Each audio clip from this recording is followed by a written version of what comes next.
Assalamualaikum dan salam sejahtera. Aktiviti sukan dan kokurikulum memainkan peranan yang amat penting dalam pembangunan sosial dan potensi murid.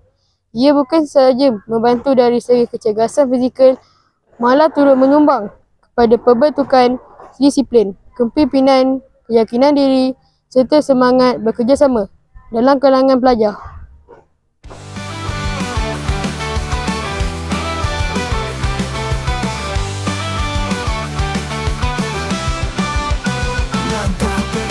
Jejak di padang perlu meniti semangat gemilang. Lomba lari kami pantas berlari bersama tekad menempuh hari. Lompat tinggi menawan awan, lompat jauh sejauh impian. Lontar peluru penuh tenaga, semua demi nama tercinta. SMK Lombok Cina, kebanggaan kita. Di medan sukan kami bersatu suara, tarik tali kuatkan genggaman. Kurikulum jadi landasan kejayaan.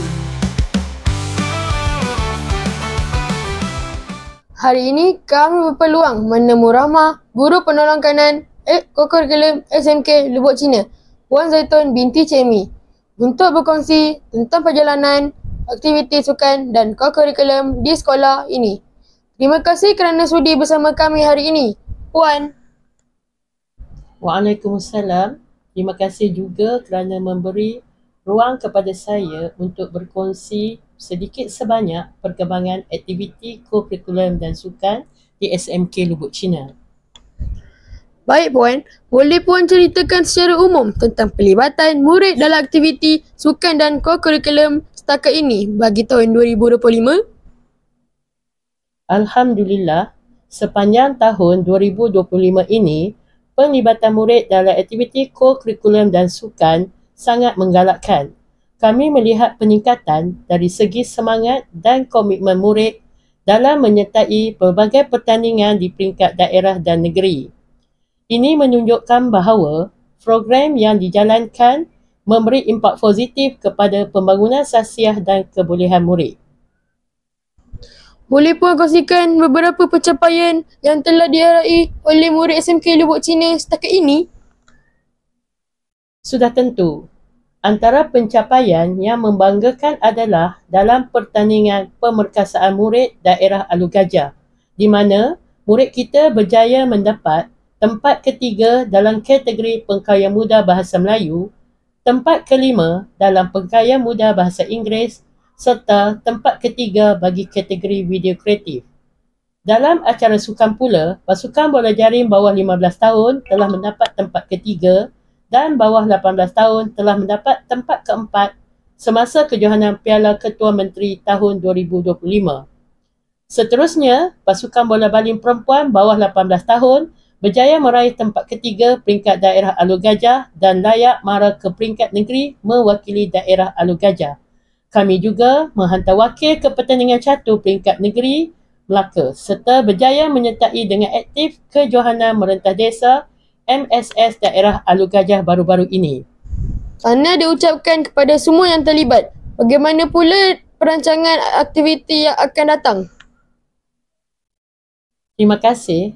Antara aktiviti yang bakal berlangsung dalam masa terdekat ialah pertandingan bola sepak daerah Alor Gajah dan pertandingan ihtifal lughawi sekolah-sekolah. Selain itu, kami sedang giat membuat persiapan untuk acara besar tahunan iaitu Sukan Awalan Kejohanan Olahraga pada 12 Jun 2025 yang akan disusuli dengan Kejohanan Olahraga peringkat sekolah kali ke-52 pada 14 Jun 2025.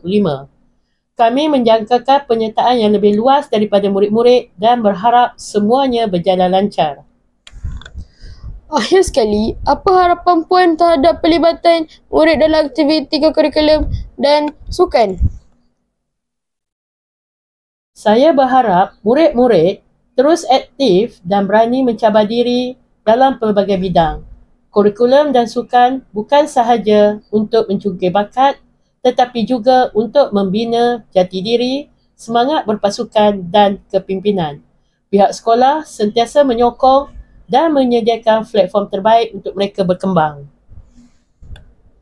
Terima kasih atas perkongsian yang sangat bermakna ini. Puan, semoga SMK Lombok Cina terus maju dalam bidang lakon kurikulum dan sukan. InsyaAllah. Terima kasih juga.